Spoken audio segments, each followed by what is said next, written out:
Iran melancarkan serangan rudal balistik ke pangkalan udara Al-Udeid di Qatar, pusat komando militer Amerika Serikat di kawasan, pada 24 Juni 2025.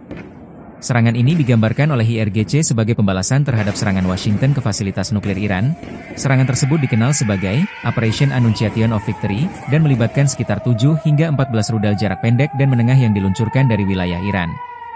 Qatar dan AS menggunakan sistem pertahanan udara MIM-104 Patriot dan NASAMS untuk mencegat mayoritas rudal tersebut. Hanya satu proyektil yang berhasil mencapai area tidak strategis tanpa menyebabkan kerusakan. Qatar kemudian menutup sementara ruang udaranya setelah menerima peringatan dari Iran yang memberitahu tentang serangan mendatang untuk meminimalkan dampak pada warga sipil. Pangkalan udara Al-Udeid juga dikosongkan sebelumnya.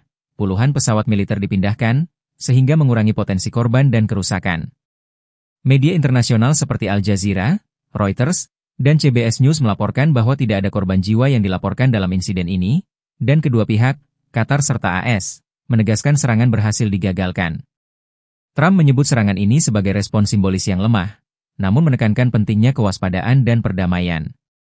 Penyerangan ini terjadi di tengah eskalasi konflik Iran, Israel, AS dan berperan sebagai sinyal tegas Iran bahwa segala aksi terhadapnya akan dibalas, meski dalam bentuk yang diklaim, terukur, dan telah diberi peringatan sebelumnya guna menjaga stabilitas regional. Dampak langsung dari serangan rudal Iran terhadap pusat komando militer AS di Qatar terasa di seluruh kawasan Teluk. Negara-negara tetangga seperti Uni Emirat Arab, Bahrain, dan Arab Saudi segera memperketat pengamanan militer mereka, khususnya terhadap instalasi-instalasi vital dan pangkalan udara.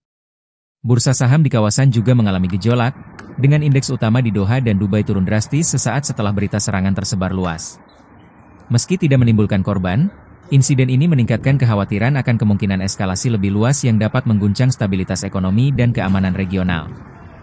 Amerika Serikat merespons serangan ini dengan mengerahkan tambahan sistem pertahanan ke Qatar dan mempercepat koordinasi militer dengan mitra-mitra Teluk.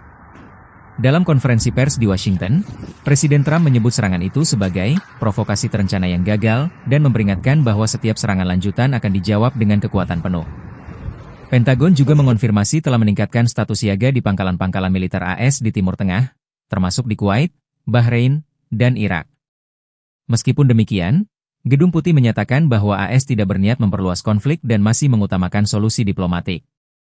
Menteri Luar Negeri AS menghubungi Menteri Luar Negeri Qatar dan negara-negara GCC untuk memastikan koordinasi keamanan tetap terjaga. Namun, para analis memperkirakan insiden ini akan memperpanjang tensi dan memperumit jalur diplomasi antara Iran dan Blok Barat dalam waktu dekat.